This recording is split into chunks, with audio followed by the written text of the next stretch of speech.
बिस्मिल्लाहिर्रहमानिर्रहीम। अच्छा जनाब, आज मेरा जो व्लॉग है वो ये है कि लोग सिर्फ अपना ज़ाती फ़ायदा क्यों सोचते हैं, इसके पीछे नफ्सियात क्या है। जिस वक्त मैं इमिग्रेशन की बात करता हूँ, जिस वक्त मैं पैसे कमाने की बात करता हूँ, जिस वक्त मैं कहता हूँ कि किस तरीके से आपने बाहर जाना है, तो सर वो बात सुनने को फ़ौरन तैयार हो जाते हैं। और जिस वक्त मैं कहता हूँ अखलाकियात की इज्तिमाई सोच की बात करता हूँ, जिस वक्त मैं कहता हूँ मुल्क भी ठीक होना चाहिए, हमारा माशरा भी ठीक होना चाहिए, तो लोग सुनने को तैयार नहीं होते। इसकी क्या वजह है?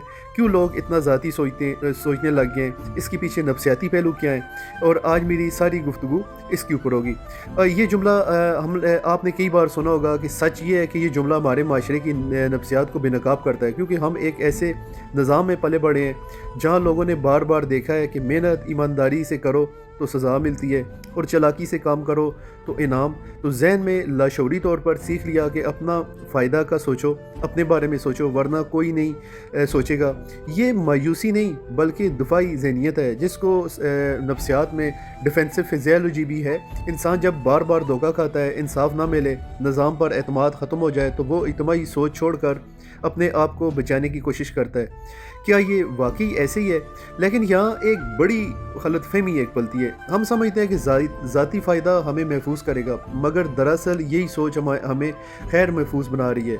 ज़रा सोचें, जब सब यही सोचने लगे कि मैं अकेला अपने आप को संभाल लूँगा, तो फिर माशरा टूट जाता है। सड़क पर ट्रैफिक हो, दफ्तर में रिश्वत हो या महल्ले में गंदगी हो, हर जगह यही सोच कार फरमा होती है, मेरा क्या जाता है। और यही वो सोच है जो हमें अंदर से खोखला कर रही है। नफ्सियात कहती है कि जब इंसान सिर्फ अपनी फ़िक्र में डूब जाता है तो इसकी ज़हनी सेहत, एतमाद और ताल्लुकात सब कमज़ोर हो जाते हैं, क्योंकि इज्तिमाई सोच ना सिर्फ माशरे को जोड़ती है बल्कि फ़र्द को मकसद, पहचान और सुकून भी देती है। जो लोग दूसरों के फ़ायदे के लिए काम करते हैं, तहकीक करते हैं, वो ज़्यादा पुरसकून, खुश और ज़हनी तौर पर मुतवाज़न रहते हैं। क्यों? इंसान का दिमाग सिर्फ लेना नहीं, देना भी चाहता है। इसलिए कि अंदरूनी सिस्टम का हिस्सा है। अब सवाल यह है कि अगर निज़ाम ही ख़राब है तो इज्तिमाई सोच से क्या फ़र्क पड़ेगा?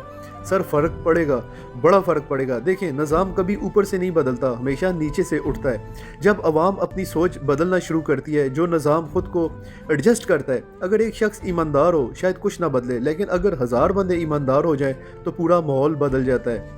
यही सोशल टिपिंग पॉइंट है, जिसे टिपिंग पॉइंट भी कहलाता है, जहाँ एक छोटी अक्सरियत माशरे की सिमत बदल देती है। इज्तिमाई सोच का फ़ायदा सिर्फ कौम को नहीं, फ़र्द को भी मिलता है।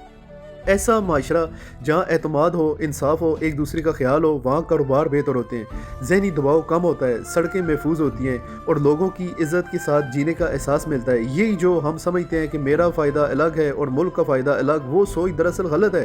क्योंकि अगर मुल्क कमज़ोर हो जाए तो मेरा कारोबार, मेरी इज़्ज़त, मेरा मुस्तकबिल सब कमज़ोर हो जाते हैं। इसलिए अब वक्त है कि हम अपने दिल से एक सवाल पूछें कि मैं जो कुछ कर रहा हूँ क्या वो सिर्फ मेरे लिए है या मेरे इर्द गिर्द के लोगों के लिए भी है? यही सवाल कौमों को बदल देता है, क्योंकि असल तरक्की वो नहीं जो सिर्फ एक शख्स करे, बल्कि वो है जो सब के दरवाजे खोल दे।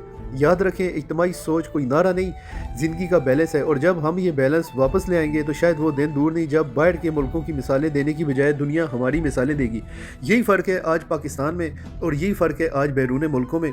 आज जापान को आप देख लें, आप जितने बड़े बड़े ममालिक हैं आप उनको देख लें, उनमें वजह क्या है? इज्तिमाई सोच। वहाँ पे पाकिस्तान में हर शख्स सिर्फ अपना ज़ाती फ़ायदा देखता है। आज मुल्क की हालात भी देख लें, और मैं यकीन करें जो लोग सिर्फ अपना ज़ाती फ़ायदा देखते हैं, आप ज़रा उनकी ज़िंदगी में भी जाके देख लें।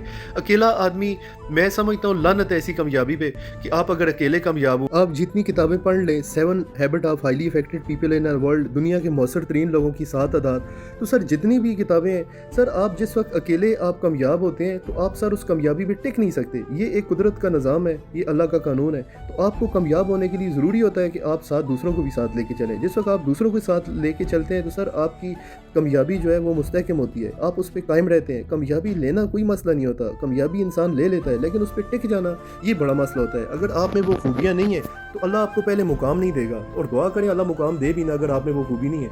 अगर मुकाम दे दे तो अल्लाह उसको इबरत बना देता है। आप फ़िरौन को देख लें, आप नमरूद को देख लें, आप जितने बड़े बड़े पैसे वाले हैं अल्लाह उनको देख लें। उनकी वजह क्या थी? वो सिर्फ अपना ज़ाती फ़ायदा देखते थे। ये वो लोग हैं जिनकी वजह से आज ये जो है ना एक हमारे सामने एक मिसाल, बल्कि इबरत की मिसाल बन गई है। अब सब पाकिस्तानियों को ये सोचना चाहिए कि अगर यही कामयाबी का फार्मूला था तो आज तो पाकिस्तान जो है سپر طاقت بنا ہوتا اور جاپان جو ہے بھیک مانگ رہا ہوتا کیونکہ اتنے سادے لوگ ہیں. نیوزی لینڈ کو دیکھ لیں آپ, جتنے بھی ناروے کو دیکھ لیں, ڈینمارک کو دیکھ لیں, ذرا سے ان قوموں کو اسٹڈی کریں, آپ کو پتہ چلے گا جتنی 2 نمبر قوم ہے, جتنی فراڈ قوم ہے, اللہ اس کو اتنا ذلیل کرتا ہے.